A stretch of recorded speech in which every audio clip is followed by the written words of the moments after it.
PAPDA a organisé une conférence de presse pour être capable de prendre position suite à un ensemble d'articles importants que New York Times publié dans fin mois de mai sur problématique dette là, et en particulier sur scandale ça a été les dettes de l'indépendance là, que un pile haïtien relais avec raison rançon de l'indépendance.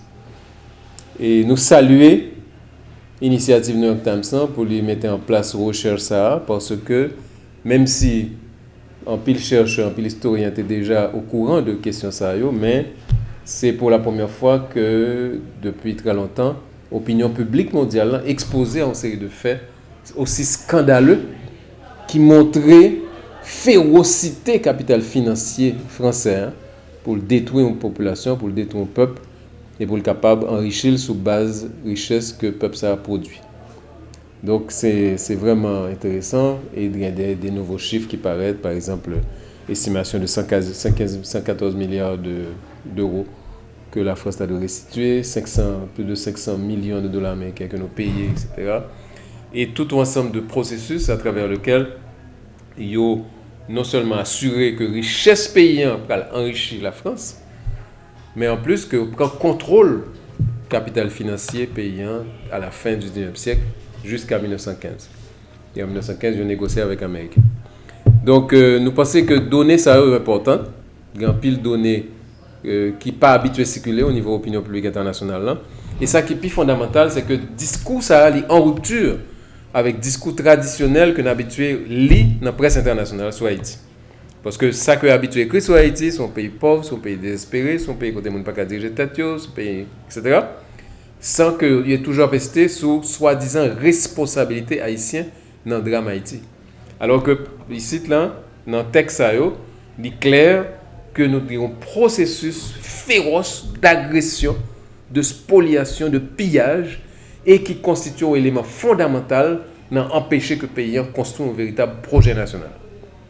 Parce que il est clair, on regarde les chiffres, à un certain moment, dans le fin du 19e siècle, là, l'État haïtien, il recevra 100 gouttes, 68 gouttes pour payer la France. Donc, le revenu de l'État à 100 gouttes, 68 partis pour payer des esclavagistes, pour s'accréter, pour faire l'école, faire centre de santé, faire l'hôpital, etc. Donc, il est clair que ça a une hypothèque qui était pesée comme poids 50 dans freiner le processus de construction nationale que les ancêtres nous avaient fait dans le 19e siècle. Donc, changement de récit, changement de discours sur Haïti est important parce que il est propice pour nous capables de motoriser de véritables processus de solidarité. Parce qu'on ne peut pas solidaire avec un bail qu'on ne connaît, qu'on ne peut pas comprendre.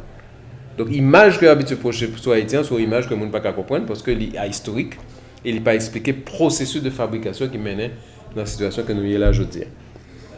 Nous voyons que l'article ça a commencé à avoir un gros impact au niveau international.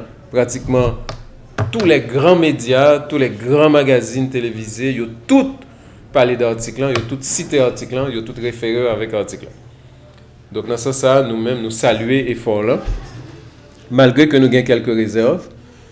Première réserve que nous avons, c'est que le texte là pas rendre justice à tout un ensemble de travail que les historiens haïtiens ont fait sur la question de dette là. Notamment Gousti Gaillard, qui fait un livre extrêmement important sur la question du pillage de la production caféière en Haïti, quand elle montrait comment ils ont utilisé dette là pour piller la production caféière haïtienne, qui était la principale exportation et générateur de devises pour payer dans le 19e siècle, dans la fin du 19e siècle. Donc, dans ce sens, le livre Gousti Gaillard, c'est un livre important qui montrait justement l'interconnexion qui existait entre le phénomène dette, phénomène endettement, avec l'autre élément de domination, l'autre élément de spoliation et d'agression permanente contre le peuple dans le pays sud.